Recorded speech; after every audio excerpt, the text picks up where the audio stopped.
Salve, salve, doutores e doutoras de todo o Brasil! Iniciando mais um encontro ao vivo com vocês aqui pelo YouTube do Que Concursos. Você sabe, né? O Que Concurso é a sua principal ferramenta de aprovação em concursos. Agora, uma plataforma completa para que você alcance o seu objetivo, para que você conquiste o seu sonho de se tornar aí um concursado, né? Sair do lado concurseiro e alcançar o lado concursado. E aí, notadamente, as nossas aulas aqui, boa parte delas sempre focada nas carreiras ligadas à Polícia Civil, né? Para quem não me conhece, permitam-me com que eu me apresente. Meu nome é Francisco Sanini, mestre em Direito, delegado de Polícia do Estado de São Paulo, professor concursado da Academia de Polícia e professor de toda a parte criminal aqui do Que Concurso, especialmente legislação penal especial, né? Mas também falando bastante sobre direito penal, processo penal. Sempre um prazer estar aqui com vocês. E eu peço desde já, né, doutores, que vocês deixem seus comentários aí, por favor. O professor nem sempre consegue acessar tudo no mesmo momento, doutores, porque eu sempre brinco aqui com a turma que eu sou quase que um analfabeto na parte de informática aqui. Então a gente, até para pilotar as lives aqui, vários recursos que a gente tem que utilizar, tudo para sair muito bem para você. Eu acabo me perdendo um pouquinho aqui, mas quem sabe faz ao vivo, até hoje não deu muito problema. De todo modo, né, doutores? De todo modo, eu acabo não conseguindo acompanhar os comentários de vocês em tempo real, mas não deixem de fazer os seus comentários e, eventualmente, também para quem não estiver assistindo ao vivo, deixe o seu comentário de forma posterior. Esse feedback é muito importante para a gente. Deixe uma curtida, o seu view, o seu like serve muito de incentivo para a gente, porque nessas aulas virtuais, em que a maioria dos alunos não conseguem assistir ao vivo, evidentemente que esse feedback é muito importante. A gente sabe, é a forma que nós professores temos de saber que a gente está no caminho certo, de que o conteúdo que a gente está trazendo é um conteúdo legal, um conteúdo interessante. E como vocês bem sabem, as lives aqui no Que Concurso, todas gratuitas e sempre com muita qualidade, com o nosso grande time, o nosso time de professores aqui do Que, de excelente qualidade. Você tem muito conteúdo gratuito que pode ser muito importante na sua aprovação. Doutores, no encontro de hoje, no encontro de hoje, eu vou falar com vocês, eu vou trabalhar com vocês aqui, prisão em flagrante. Já faz muito tempo que eu estou flertando com esse tema aqui nas lives, é um dos temas que mais me encantam. O meu primeiro livro, né? E para quem tá me conhecendo agora aqui, no fundo só os nossos livros, né? E tá aqui, ó, eu acho que eu vou ficar bem na frente de um, ó. Tá aqui, ó, saindo, ó. Esse aqui, ó, meu primeiro livro, Inquérito Policial e Prisões Provisórias. Salvo engano, publicado em 2011, 2012. Foi meu primeiro livro, publicado ainda pela editora Ideias e Letras. E nesse livro, a gente fala muito sobre prisão em flagrante. Então é um tema que me instiga demais, até por ser delegado. Eu sempre digo que a prisão em flagrante ela é a prisão do delegado. E hoje eu vou trabalhar com vocês os aspectos mais relevantes envolvendo o tema prisão em flagrante. Doutores, eu ouso dizer que eu vou trabalhar com vocês aqui alguns conteúdos que vocês nem tiveram acesso até o presente momento. Vou trazer uma visão, né, sem viajar, obviamente, né, mas eu vou trazer uma visão e uma abordagem distinta da convencional no que se refere à prisão em flagrante. É disso que eu gosto, né? E aí, especialmente para quem quer carreira policial civil, né? E a gente sabe que em São Paulo, concurso que se avizinha, né? Nesse final de semana nós tivemos um que aulão lá em São Paulo, né? Não sei quando você vai estar assistindo essa live, mas a gente teve no último sábado, né? Dia 22, nós tivemos nosso que aulão em São Paulo, focado na preparação para a Polícia Civil. A gente sabe que está muito próximo o edital, um novo edital para a Polícia Civil de São Paulo, 3.500 vagas, todas as carreiras, mais de 500 vagas só para delegado de polícia. Então, é muito legal poder trabalhar esse tema, e a gente sabe que muito provavelmente o concurso para a Polícia Civil, independentemente das carreiras, vai vir com prova objetiva, com prova discursiva e muito provavelmente com prova oral. Então, a abordagem que a gente vai desenvolver hoje aqui sobre o tema prisão em flagrante é muito legal para que você possa aí envolver todas as etapas do seu concurso, tá bom? Então vamos lá, doutores. Primeiro, vocês já estão percebendo que o professor já está com a garganta meio ruim, né? Excesso de aula, doutores. Excesso de aulas, e eu sou obrigado a admitir, conjugado também aí com um pouquinho a mais de bebedeira, né? Mas não tem jeito, nós gosta mesmo.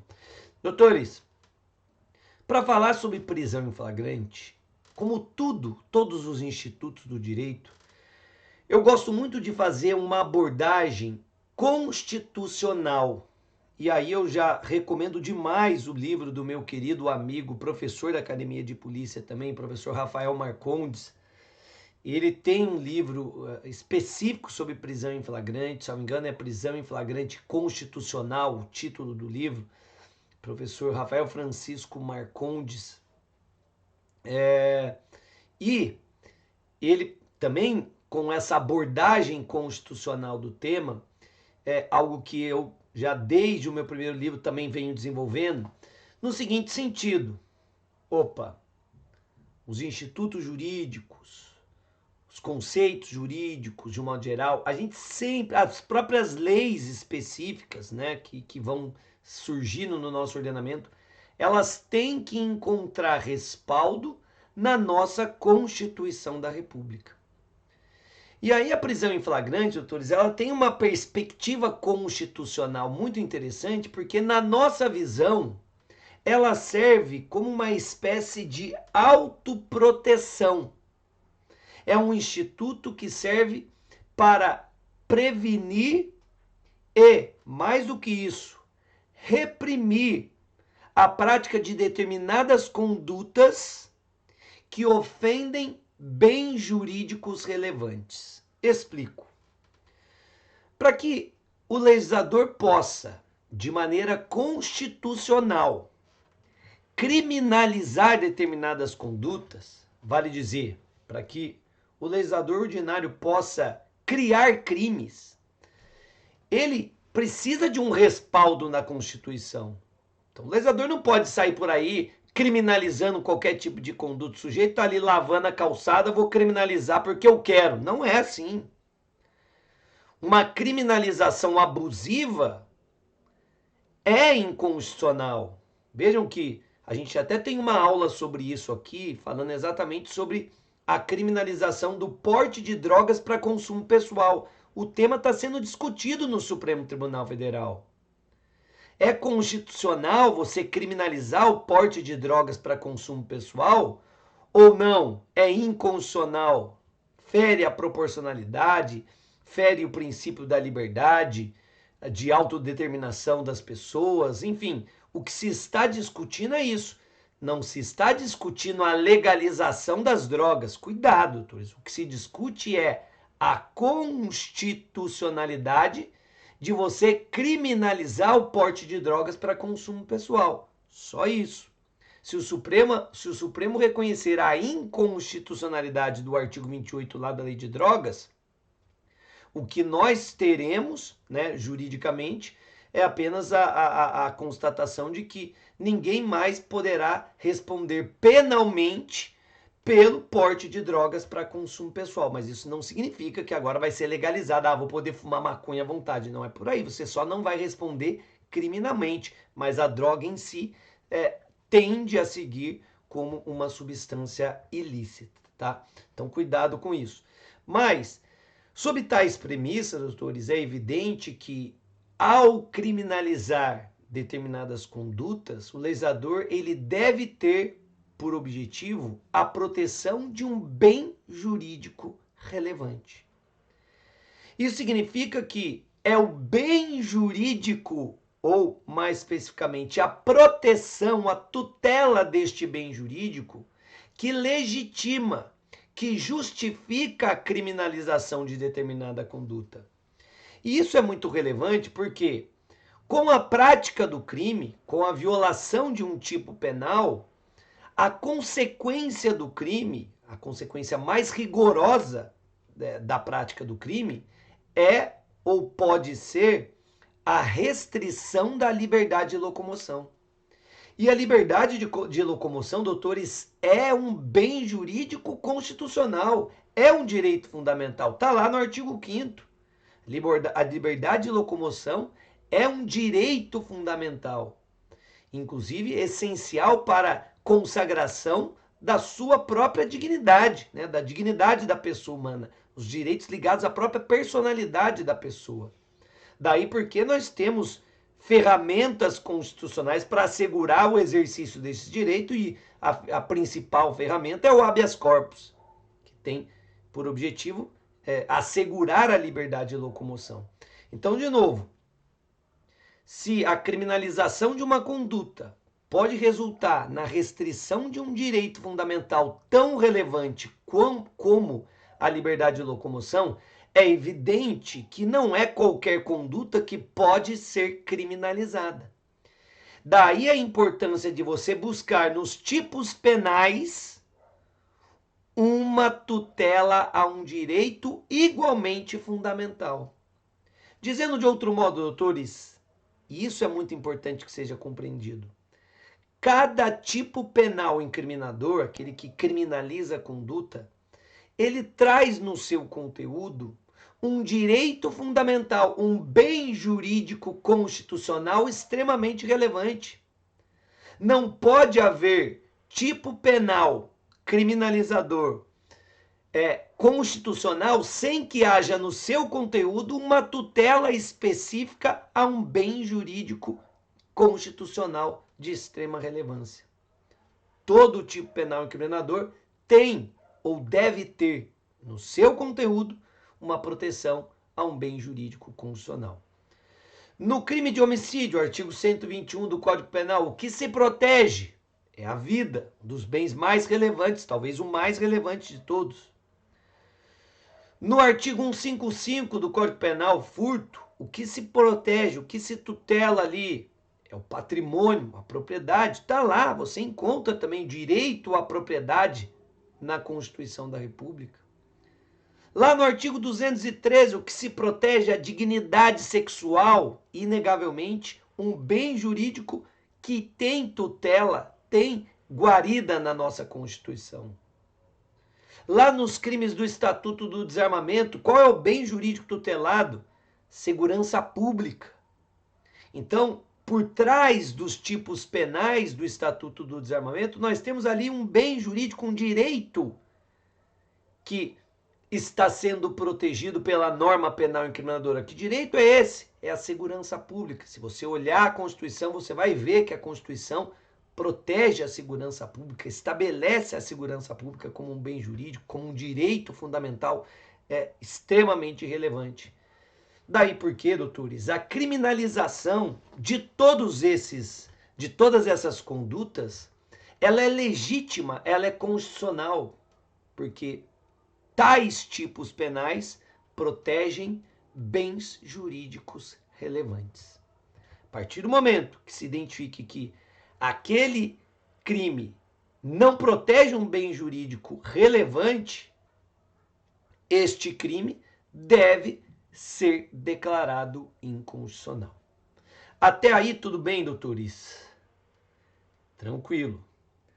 O que isso tem a ver com a prisão em flagrante? Ora, se os tipos penais incriminadores protegem, tutelam direitos fundamentais, direitos esses previstos na nossa Constituição, a partir do momento em que o crime é praticado, logo, o direito fundamental é violado, e a partir do momento em que essa conduta pode resultar na privação imediata da liberdade do indivíduo, que violou aquela norma penal incriminadora, consequentemente, violou o próprio direito fundamental, doutores, fica muito claro que a prisão em flagrante funciona como um instrumento de proteção aos direitos fundamentais previstos na Constituição. Logo, a prisão em flagrante funciona como um instrumento de proteção à própria Constituição,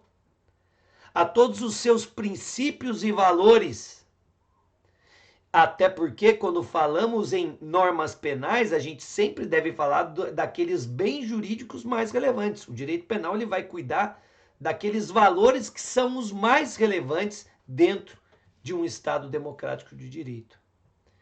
Então, doutores, nós defendemos que a prisão em flagrante ela tem por objetivo a proteção dos direitos fundamentais previstos nas inúmeras normas penais incriminadoras.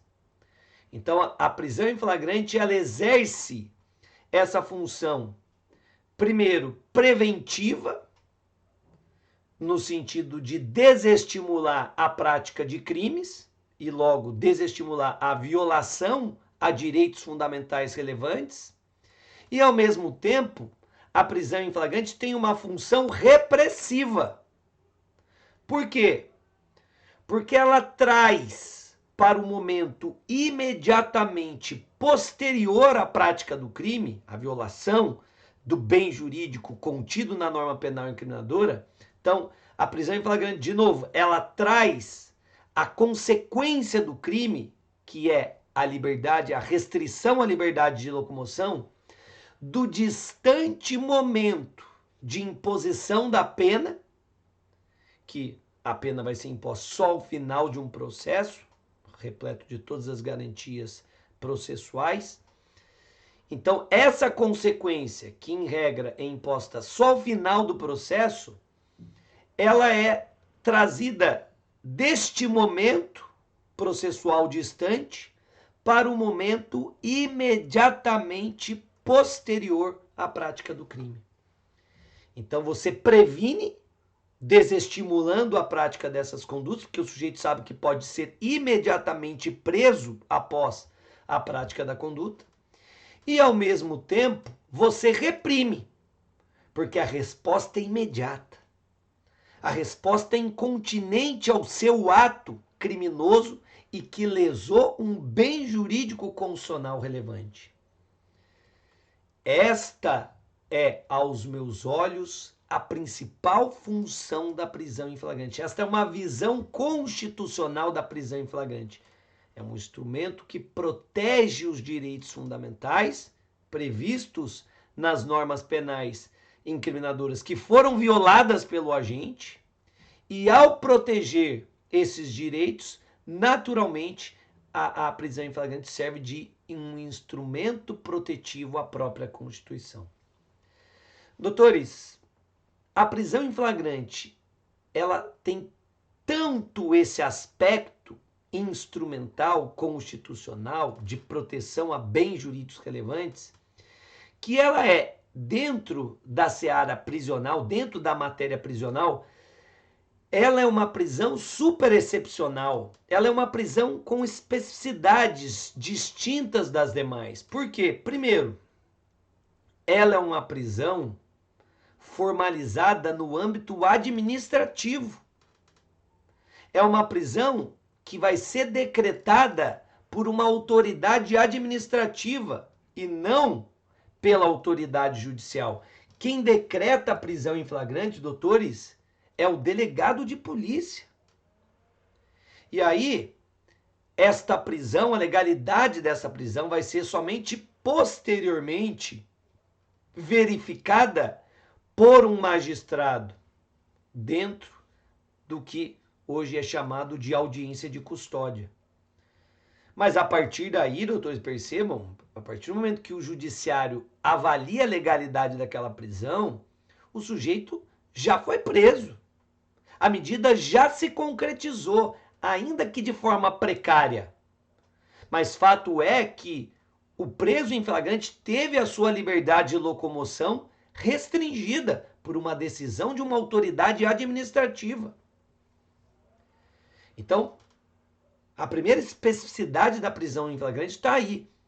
Tamanha a sua importância na proteção de bens jurídicos constitucionais que o ordenamento jurídico autoriza que quem formalize e aperfeiçoe essa prisão seja uma autoridade administrativa, que é o delegado de polícia, e não o representante do Poder Judiciário. E não fica só nisso, doutores. Eu falei que o delegado de polícia é o responsável pela formalização da prisão em flagrante. É o delegado que vai verificar se aquela prisão é legal ou ilegal, se estão presentes os requisitos da prisão em flagrante ou não. Agora, diante da prática do crime, a própria lei, o Código de Processo Penal, autoriza que qualquer um do povo possa realizar a prisão em flagrante de um criminoso. Então veja, as autoridades e os agentes policiais devem realizar a prisão em flagrante de alguém que se encontre em flagrante delito, e qualquer um do povo tem a opção de fazer ou realizar a prisão em flagrante de um criminoso. É o que a doutrina chama de flagrante facultativo, que é aquele que pertence a qualquer um do povo. Qualquer um do povo pode realizar a prisão em flagrante de uma pessoa. E o flagrante obrigatório, que é aqueles vinculados às autoridades e agentes policiais. Então, o policial tem o dever de prender em flagrante quem se encontre praticando uma infração penal. E aqui eu estou, obviamente, falando da primeira fase da prisão em flagrante, né, doutores? Que é a prisão captura. A primeira fase da prisão em flagrante tem por objetivo justamente fazer cessar a violação ao ordenamento jurídico penal, fazer cessar a violação ao direito fundamental constante, intrínseco na norma penal incriminadora que está sendo violada ou que acabou de ser violada.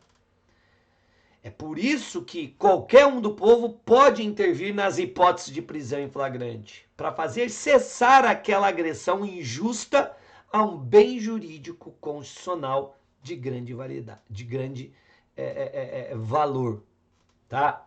Então, duas exceções já, ó. Qualquer do povo pode prender em flagrante, flagrante facultativo.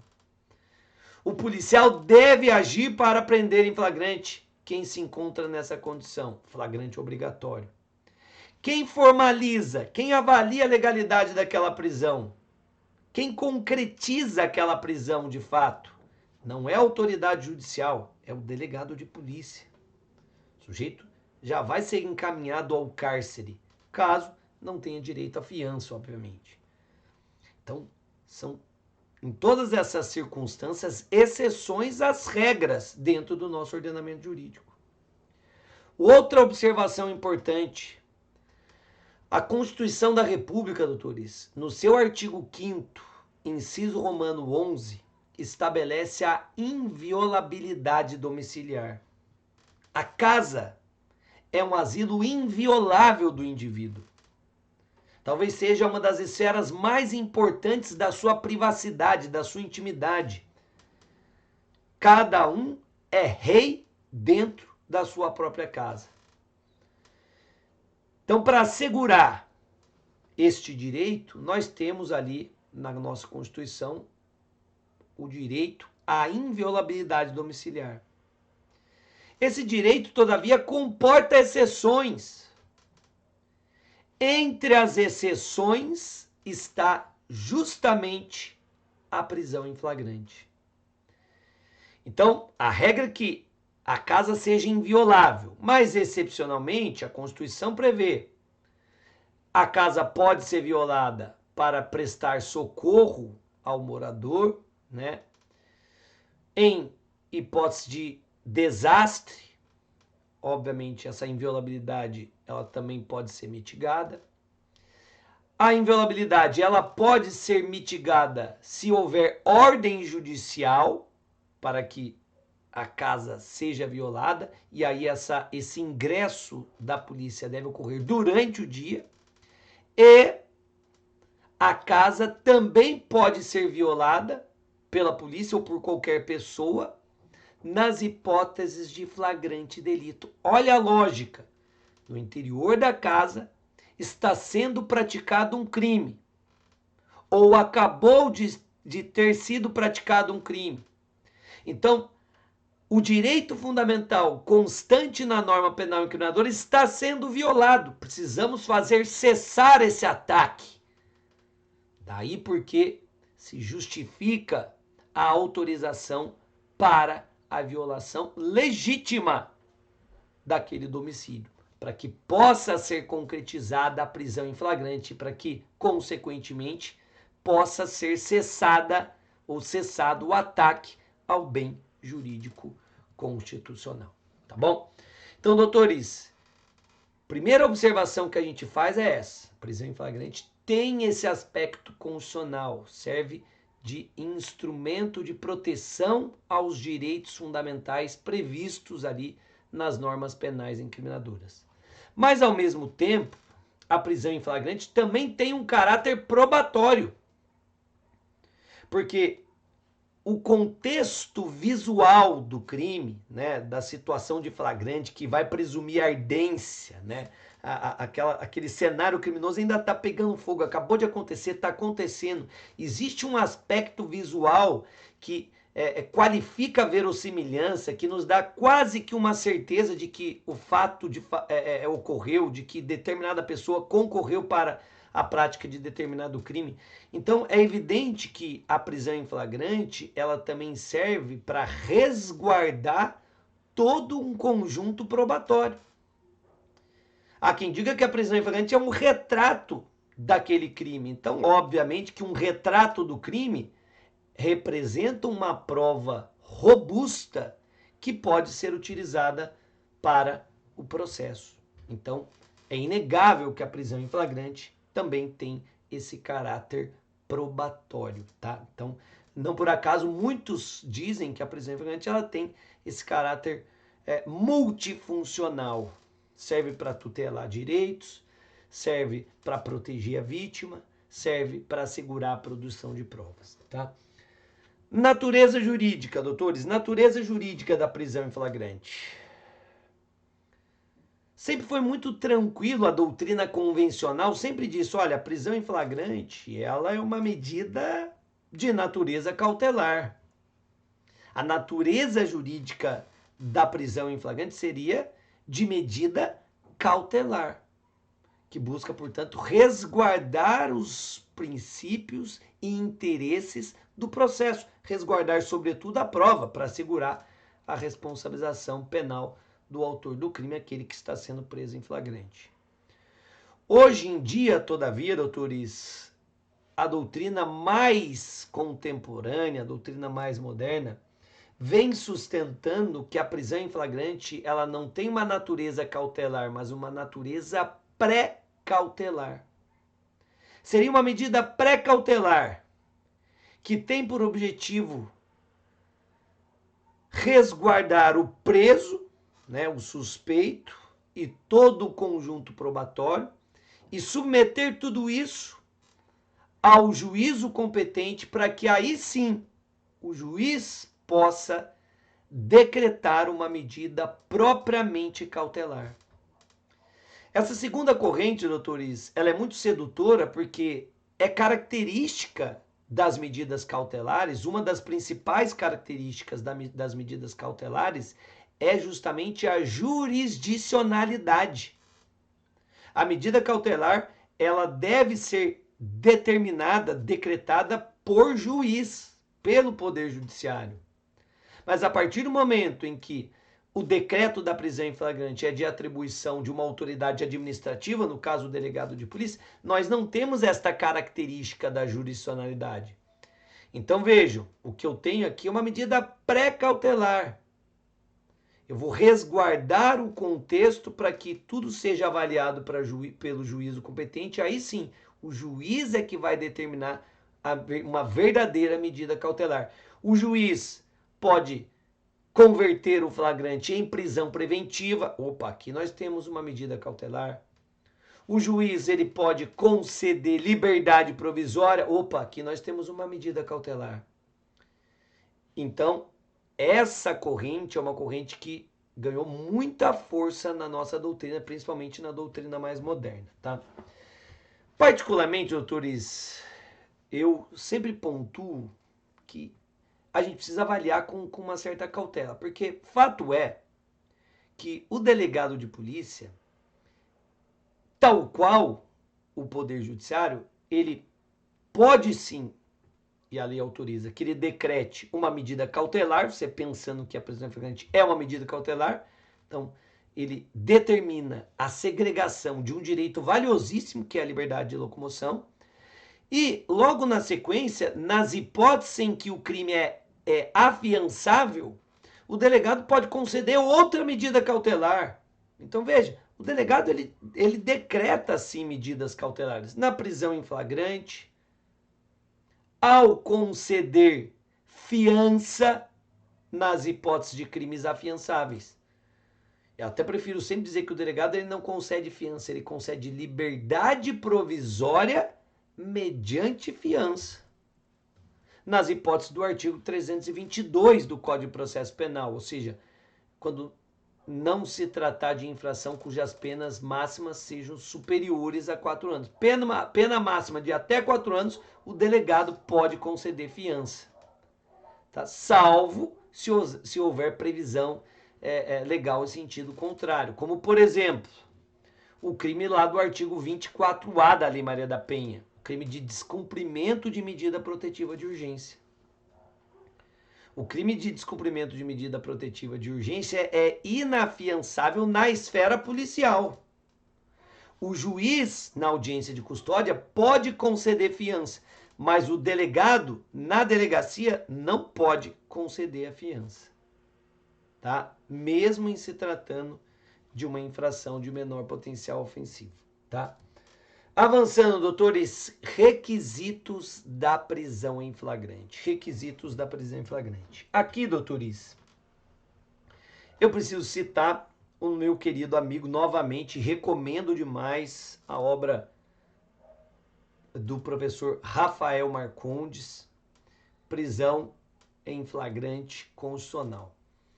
Doutores, professor Rafael, corretamente, indica basicamente 3 requisitos para prisão em flagrante.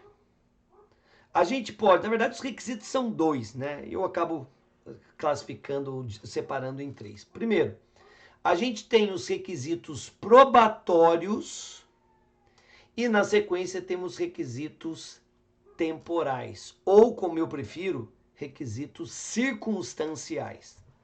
Começando por esses últimos. Quais são os requisitos circunstanciais? Doutores, essa nossa visão, essa live nossa é realmente uma live que não está chovendo no molhado sobre o tema. Ela é mais verticalizada. É o momento adequado para isso. A prisão em flagrante, ela tem esse requisito circunstancial justamente porque ela é uma prisão excepcional. Tanto ela é excepcional que ela só pode ser formalizada, ela só pode ser concretizada em circunstâncias especiais, em circunstâncias específicas. E é aí que surgem os requisitos temporais ou circunstanciais, que são aqueles do artigo 302 do Código de Processo Penal. Para que alguém seja preso em flagrante, ele tem que ser surpreendido cometendo o crime, que é o flagrante próprio. Ele tem que ter sido surpreendido logo após a prática do crime. Aqui também nós temos o flagrante próprio. Então, para a doutrina, o flagrante é próprio quando o agente é surpreendido cometendo o crime ou logo depois Está ali no local, acabou de apertar o gatilho. Então, flagrante próprio, quando ele é surpreendido cometendo o crime ou logo depois. Flagrante impróprio, quando ele é perseguido pela autoridade, pela própria vítima, por outras pessoas e detido em uma circunstância que faça presumir ser ele o autor do crime. Eu gosto de tratar essa modalidade como flagrante perseguido. E por fim, última modalidade flagrante, que é o flagrante presumido, né? Quando o agente é encontrado logo depois do crime com armas, objetos, papéis que façam presumir ser ele o autor. Então, logo depois do crime, do roubo de um carro, ele é surpreendido na posse do roubo. Logo depois, presume-se que ele tenha sido o autor do crime, tá? É diferente o perseguido do presumido, tá, doutores? Porque no perseguido existe uma perseguição. A polícia consegue capturar o agente por conta dessa perseguição. Existe uma linha que vincula o criminoso ao crime. Essa linha não pode ser rompida para que nós tenhamos o flagrante impróprio ou perseguido. A partir do momento que não existe uma linha de perseguição, a partir do momento que a captura não está vinculada a uma perseguição, ela foi aleatória, ela foi sem querer, ela foi fortuita, embora vinculada a uma diligência, mas em que não há qualquer rastro, qualquer vínculo. Pensa sempre nesse exemplo. Flagrante impróprio, flagrante perseguido, existe uma linha. Pensa numa linha imaginária que vai ligar o criminoso ao crime. Então tenho essa linha não pode ser rompida. Rompida essa linha, se o sujeito foi encontrado logo depois, tem o requisito temporal curto, ele é encontrado logo depois com armas, objetos, papéis, que aí façam presumir, só pode ter sido. Eu não persegui, a linha foi rompida, mas ele foi encontrado. E aí, essa curta distância entre o fato e a captura também levam à presunção de que ele concorreu para a prática do crime. Então, doutores, está aí. São essas 4 situações, essas 4 hipóteses, essas 4 circunstâncias que permitem a prisão em flagrante. Então, esse é o primeiro requisito circunstancial ou temporal. Pessoal, fora dessas hipóteses, não cabe prisão em flagrante. E olha, para explicar isso na delegacia é muito complexo, né? Então, quantos casos eu já tive isso aí? O sujeito pratica um furto em um comércio, numa cidade. Então, tem lá uma loja e o sujeito vai na loja numa segunda-feira, pratica o furto. A ação desse delinquente é registrada pelas câmeras. Foi embora. No dia seguinte ele volta, queria furtar de novo. Só que a hora que ele entra com a mesma roupa, é a mesma pessoa. Inclusive porque era conhecido ali da região. O que acontece? Os seguranças privados da loja capturam este indivíduo. Ele não praticou nenhuma conduta ilegal naquele dia. Provavelmente iria, mas não praticou. Aí os seguranças capturam esse suspeito, chamam a polícia leva para a delegacia. E aí, ao ouvir as partes, o que o delegado vai concluir? O crime ocorreu no dia anterior. Então, está provado o crime? Está provado. Mas é possível a prisão em flagrante? Não. Por quê? Estão ausentes os requisitos temporais, os requisitos circunstanciais. O sujeito vai ser ouvido, vai ser indiciado, mas vai ser liberado. Obviamente, responderá por este crime, mas não será preso em flagrante, porque a sua captura não ocorreu em uma das hipóteses flagranciais do artigo 302. E são essas as circunstâncias que autorizam a prisão em flagrante. Fora dessas circunstâncias, doutores, fora dessas hipóteses, não cabe prisão em flagrante, o que não significa que o sujeito não responderá pelo crime. Agora, vai explicar isso para a vítima. Isso causa uma revolta muito grande. Quantas vezes já me deparei com casos como esse na prática? Comerciante foi furtado, o sujeito teve a sua casa furtada, daí pouco tempo depois ele é encontrado até em casos de roubo. Pô, ele me roubou semana passada, é ele, eu reconheço ele, chama a PM, estou reconhecendo é ele. Mas o roubo ocorreu na semana passada, não posso decretar a prisão em flagrante.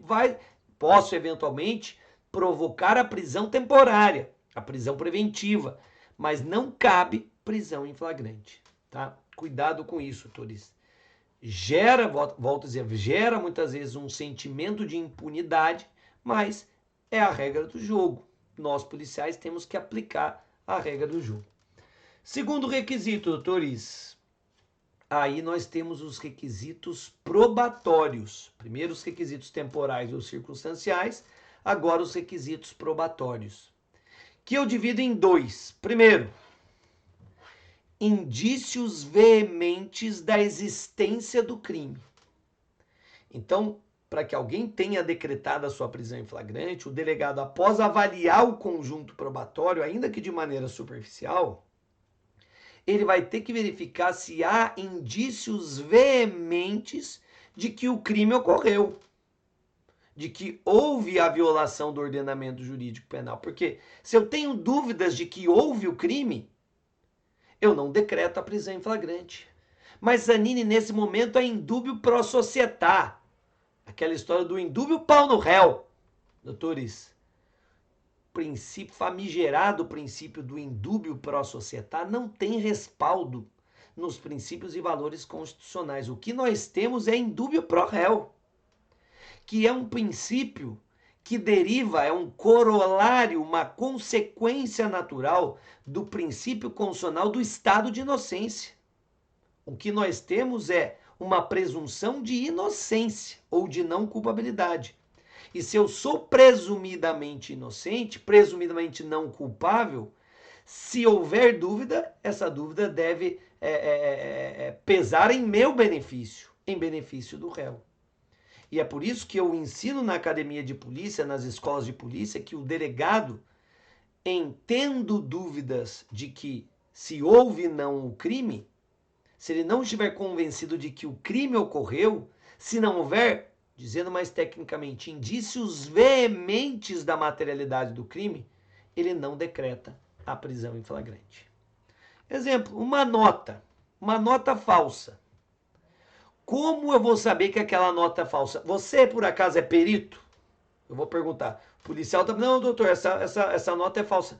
Mas quem é você para dizer que essa nota é falsa? Ainda mais as notas hoje estão sempre muito semelhantes. Como eu vou ter certeza de que aquela nota é falsa? É a perícia que vai me dizer. Então, o sujeito é surpreendido na posse de uma nota falsa, eu preciso ter certeza de que aquela nota é falsa. É esta nota avaliada pela perícia e tida como falsa que vai demonstrar a materialidade do crime de moeda falsa. Vai demonstrar que o crime existiu. Mesma coisa, tráfico de drogas. O sujeito é encontrado na posse de um pó branco. Uma quantidade, 1 quilo, 2 quilos, uma tonelada de pó branco. Quem me garante que aquele pó branco é cocaína? Eu vou precisar de um laudo.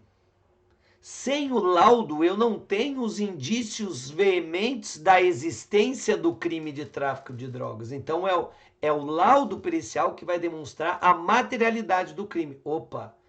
O laudo, e no caso da lei de drogas, nós temos o chamado laudo de constatação provisório, que muitas vezes, doutores, diverge do laudo definitivo.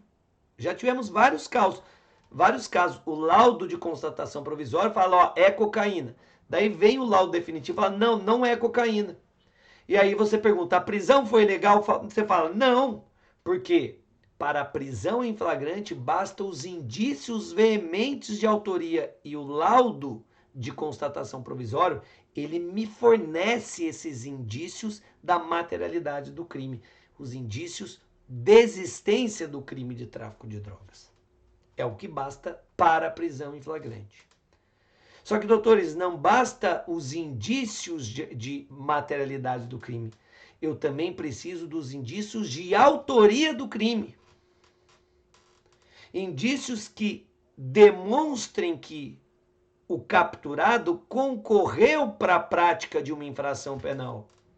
Se analisando o conjunto probatório, o delegado concluir que não há indícios suficientes de que o capturado concorreu para a prática do crime, o delegado não vai decretar a prisão em flagrante. Havendo dúvidas, portanto, o delegado não decreta a prisão em flagrante. Os fatos serão registrados e melhor apurados posteriormente em sede de inquérito policial. Tá bom? Então, doutores, vejam o contexto novamente dos requisitos. Eu posso ter os requisitos circunstanciais, aparentemente. O sujeito foi detido logo após ter praticado o fato supostamente criminoso. Mas, se analisando o conjunto probatório não houver indícios suficientes de autoria e materialidade, o delegado não vai decretar a prisão. Do mesmo modo, pode ser que no momento da análise da ocorrência, o delegado já disponha de indícios, de elementos, né, que demonstrem a existência de indícios suficientes de autoria e materialidade. Mas, embora esses elementos estejam salientes, pode ser que nós não tenhamos o elemento circunstancial.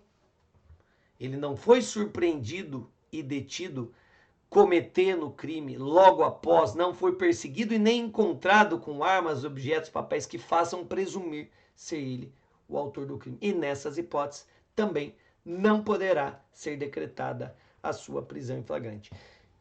Cuidado com isso, autores. Cuidado com isso.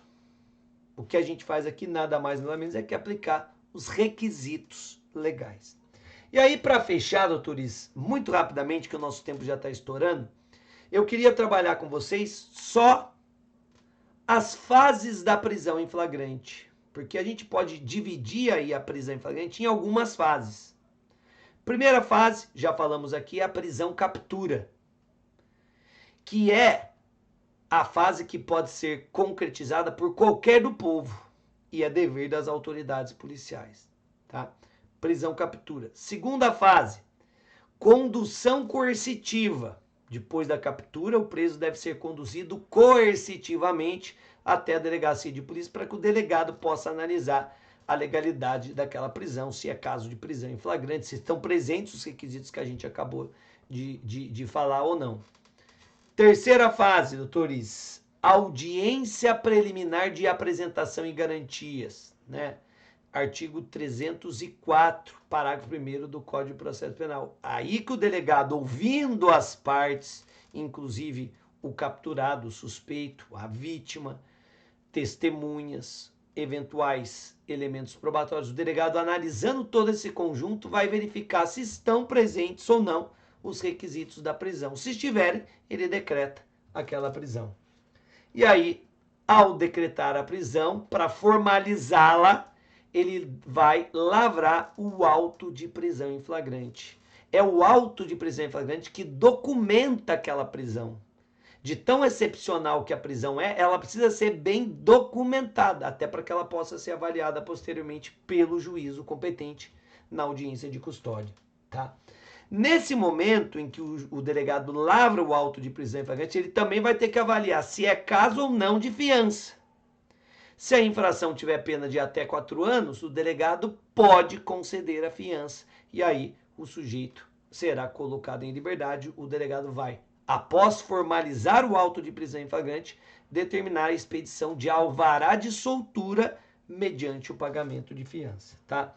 Se não for caso de fiança, se o crime for inafiançável, se o sujeito não tiver dinheiro para pagar a fiança, aí o delegado vai determinar o seu recolhimento ao cárcere. Ele vai, de fato, para a cadeia, chilindró. E aí, no dia seguinte, será apresentado perante o juízo competente da audiência de custódia. E aí, na audiência de custódia, caberá ao juízo avaliar a legalidade daquela prisão e se houve algum desrespeito aos direitos do preso. E aí o juiz, ele vai, se o flagrante estiver perfeito, ele vai homologá-lo, não havendo qualquer indício de abuso aos direitos do preso, o juiz ele vai ter algumas alternativas, homologa o flagrante, então ele chancela o flagrante como legal, e aí não tem problema algum. Ele pode relaxar o flagrante se o flagrante for ilegal, vamos supor que não estão presentes os requisitos temporais da prisão em flagrante, não estão presentes as hipóteses flagranciais lá do artigo 302, e aí o delegado, o juiz vai relaxar aquela prisão, ó, essa prisão foi ilegal. Ou, se estiver tudo certo e estiverem presentes os requisitos da prisão preventiva, ele pode converter a prisão em flagrante em prisão preventiva ou, eventualmente, conceder outra medida cautelar, que pode até ser a fiança. Ou pode dispensar o preso do pagamento da fiança, se ele não tiver dinheiro, por exemplo, e aí impõe uma outra medida cautelar, se também não for caso de prisão preventiva. Doutores, com isso a gente fecha alguns dos principais aspectos envolvendo a prisão em flagrante. Espero ter trazido uma visão distinta para todos vocês. Sempre reitero aqui o privilégio de estar ao lado de vocês, meu caro aluno, minha cara aluna do Que Concurso. E se sobrou alguma dúvida, estou sempre à disposição, notadamente pelo meu Instagram, @fsanini. Podem me procurar por lá, será um enorme prazer atendê-los, tá? Por hoje é só, um grande abraço, fiquem com Deus, tchau, tchau.